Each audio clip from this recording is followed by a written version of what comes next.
aloof roommate is physically linked to my water cup. I twist the cap and he groans. I take a sip and he licks his lips. But when I poured bubble tea into it and took a few hard pulls on the straw, he lunged at me and snatched the cup away. Don't suck. My cheap plastic water bottle hit the dorm floor and shattered. Great. My roommate, Sebastian, slid a drawer open and pulled out a cup. Here, take this. It was a glass tumbler. High quality stuff. It had these transparent purple lavender flowers swirling around the glass. The lid had a small, tight silicone hole tailored for a straw. It looked brand new. Pristine. I was honestly a little shook. Thanks, man. He avoided my eyes, turning his back to me to focus on his gaming rig. I carefully twisted the lid open. Immediately, a suppressed, low groan came from Sebastian's direction. I poured some warm water in and took a sip.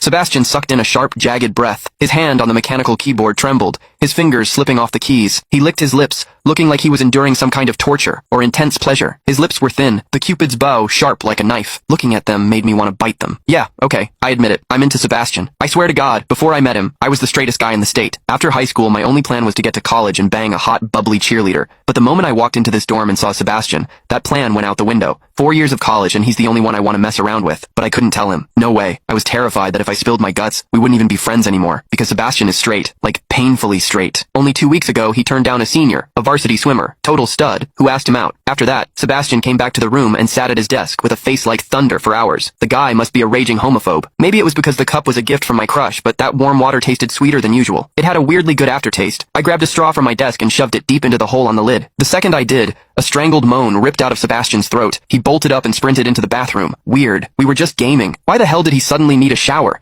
He didn't even grab a change of clothes or a towel. My hearing has always been too good for my own good. Through the thin bathroom door, I heard whimpery, muffled sounds. Soft, hot, suppressed. As a dude, I knew exactly what that sound was. He was jerking off. When I get horny, I usually wait until lights out and hide under the covers like a rat. But Sebastian, it's the middle of the damn day and he just goes for it? Talk about high testosterone. Sebastian is gorgeous. He's got that cold, don't touch me vibe, but his eyes are sharp, almost like a fox. He looks like a priest who's secretly a sinner, tempting as hell. I've heard people say his smile is killer, but I've never actually seen it. Sitting there, I couldn't help but picture what was happening behind that door. That aloof, icy face flushed with heat, his lean, muscular body. The veins popping on the back of his hand as he gripped himself. Does he keep that cold expression even when he's beating his meat? My thoughts were getting way too dirty. My face felt hot. After a long time, I heard a final, guttural grunt from the bathroom. The door clicked open, and Sebastian walked out. His face was bright red, a sheen of sweat glistening on his forehead. There was a visible tooth mark on his lower lip where he'd bitten down too hard. He walked straight to his wardrobe, grabbed fresh clothes, and went right back into the bathroom. Then the shower turned on. Okay, now he was actually cleaning up. The mental image of him panting in there